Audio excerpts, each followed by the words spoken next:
But of course, people don't look at Camilla with the same amount of fondness that they did with Princess Diana, but for many reasons.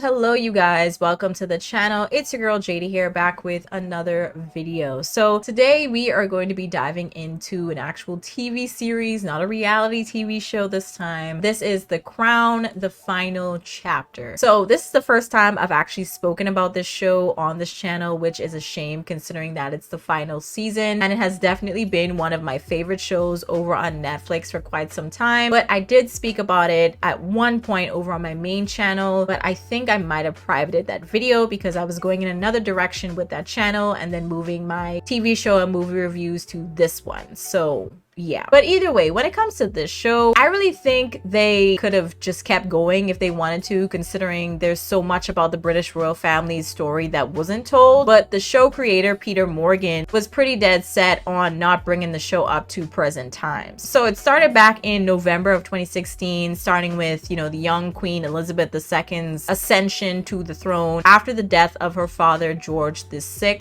And The Crown ultimately follows the lives of the members of the Windsor royal family through the decades leading up into the 90s, and the late 80s and early 90s are what ends up getting discussed in season 6 of The Crown. So let's dive into this final chapter, which was season 6. At this point in the story, Princess Diana was divorced from Prince Charles and now officially out of the royal family. However, we all know now that she was probably one of the most famous of the British royals, and no one else to date besides maybe William has even come close to even causing as much pandemonium when they were spotted in public. So Diana is now trying to find her footing as a mother and public figure because people were still very much so obsessed with her. So it's definitely been an interesting journey up to this season. Now, Prince Charles is also trying to get back into the public's good graces after divorcing who many would deem as the people's princess, and he's now trying to pursue things with Camilla Parker Bowles, who he goes on to eventually marry after a number of years. But of course, people don't look at Camilla with the same amount of fondness that they did with Princess Diana, but for many reasons. Now, number one, of course, being that she was one of the main reasons for the divorce between Charles and Diana, because she was pretty much deemed as the other woman in the relationship, and she didn't really have the same charm that Diana possessed. But with the whole tragedy of Charles and Diana's marriage, I think all of that could have been avoided if the royals had just allowed him to marry Camilla from the beginning, since he really only seemed to have married Diana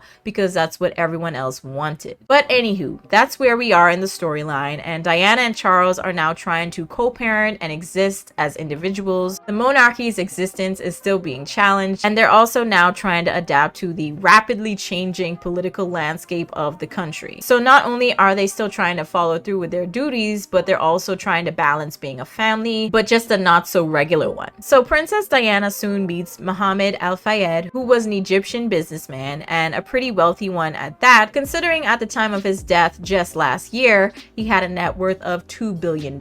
Eventually, Mohammed introduces his son, and I apologize if I botch his pronunciation of his name, but Imad El-Din Mohammed Abdel Minam Fayed, otherwise known as Dodi Fayed, which is how I'm going to refer to him throughout the rest of this video, because Dodi is way easier than saying all of those names. I apologize. Okay, but we're gonna call him Dodi. He was an Egyptian film producer and also Muhammad's eldest child. Now, in the show, it seems as though Muhammad tried to manipulate his son into courting Princess Diana, but this was also found to be true based on Muhammad's biographer Mark Hollingsworth, who claims that Muhammad was using this as an opportunity to join the establishment, and when I say establishment, I mean the royal family, as the elites might say. But it seemed that after a while that Dodi had actually started to develop pretty authentic feelings for Diana, but in the show it appears that he was doing so while still in a relationship with an American model. Now, the initial relationship between Muhammad and Diana does come across as like a father and daughter relationship, and Muhammad then tries to appear as though he really cares about what Diana is going going through, but at the same time, he might have just been doing so to kind of use her at the end of the day. Now, unfortunately, we know how this story ended, but in the days leading up to Princess Diana and Dodi's death in France, apparently she had been expected elsewhere, but Mohammed was actually the one who convinced Dodi to bring her over to propose to her. In The Crown, the proposal crashed and burned, but they had agreed to just take things slow, considering that Diana was just coming out of a pretty high-profile marriage to Prince Charles.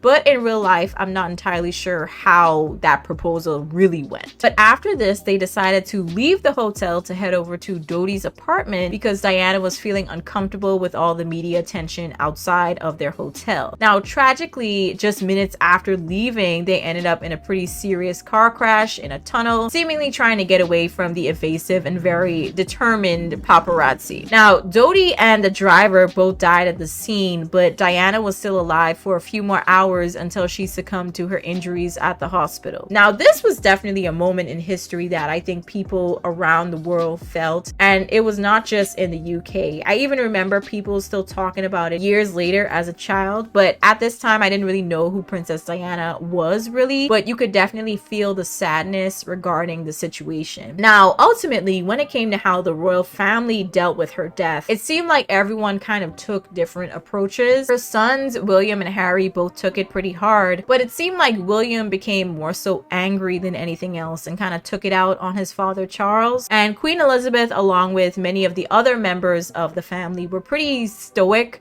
about the whole thing, but I honestly think it's because that's how they were raised, and emotion kind of equates to weakness, especially as a monarch. Now, I think people who grow up being able to kind of outwardly express their emotions, and preferably in a healthy way, they kind of look at those who can't really, kind of look at them in confusion as to why they can't just open up. But when you're not used to doing it and maybe didn't even grow up that way, it could be really difficult. But, you know, back to the story, those are just my feelings with regards to that reaction. Now, one of my favorite moments in this season was where they had, I guess you can call them apparitions of Dodi and Diana. They appeared to their family members individually. So Dodi appeared to his father Mohammed and had a talk with him, and basically they had a discussion about how Dodi could tell that his dad was still kind of disappointed in him and that he couldn't really live up to what his dad had envisioned for him in a way. Basically a pretty emotional conversation. And Diana appeared to both Charles and Queen Elizabeth. With Charles, Diana, you know, they really just had like a kind of friendly conversation.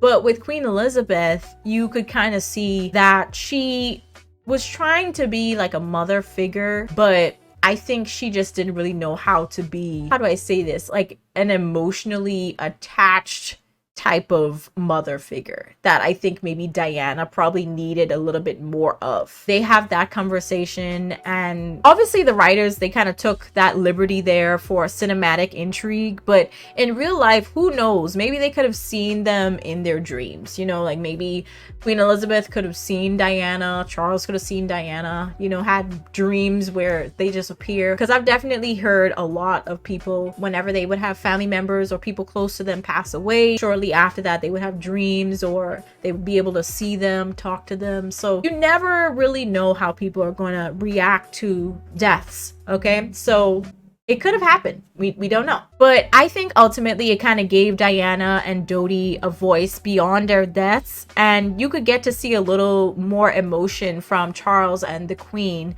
or at least the people who depicted them in the show. Now, deep down, I think they both really cared for Diana, but I think they just didn't really know how to outwardly show it in the same way that Diana probably did. And what I find interesting about Mohammed, though, is how even with Dodi's death, he managed to make it about him and make himself the center of attention. And he kept pushing this notion that the royal family had planned to murder Princess Diana, and it even resulted in the police reopening the case and investigating some of the royal family members. And I'm sure it also reopened a lot of emotions, particularly for Will and Harry, considering that's their mother. But the theory still persists even to this day that the royals had something to do with Diana's death in real life. So yeah, but That's just a theory. Nothing's been concrete. Now, in the last couple of episodes, the story really focuses pretty heavily on William and Harry. And after Diana's burial, things for William and Harry get kind of crazy as they're now in the teenage years. And William is going off to college. Harry is now getting heavier and heavier into the party scene and feels like he's the F up of the family, which he's actually conveyed in real life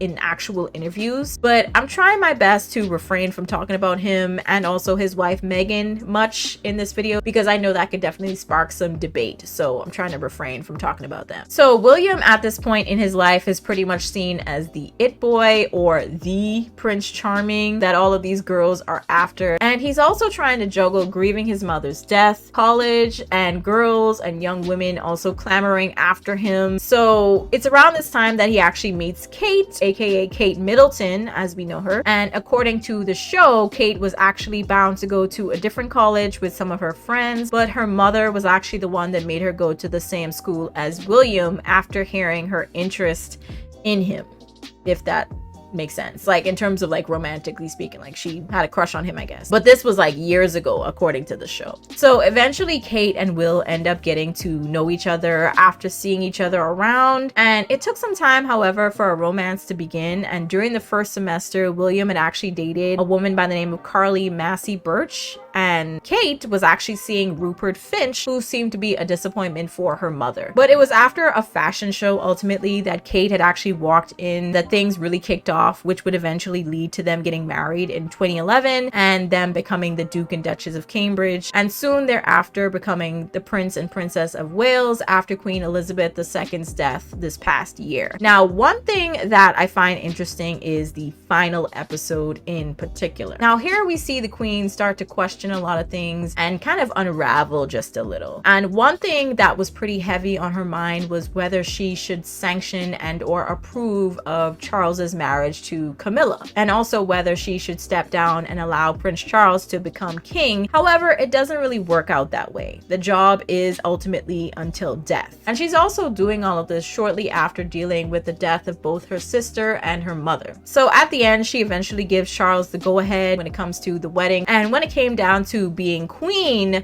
obviously she battles with herself for a little while, but at the end of it all, she does ultimately choose duty instead of her feelings, which is the honorable thing. But you can't help but wonder if there was a little regret there. In that moment, it was nice to see her past selves, aka the actors that played her in previous seasons of the show. And in the end, Prince Philip brings up that he thinks that she really needs to remain as queen anyway because Charles and William wouldn't know what they were doing. So I thought that was kind of funny. But in that moment, she reminds him that she was also pretty young when she ascended to the throne, and she also had to learn a lot, but she eventually got the hang of things after a little while. Eventually, Prince Philip leaves her by herself, and she makes a long trek to the doorway of the church or abbey and into the sunlight, which I guess could have been a foreshadowing of her eventual death decades later in 2022. But some of my overall thoughts. At the end of it all, I agree with the creator on not wanting to tell any more of the story, but mainly because of how they ended the season. It kind of felt finished,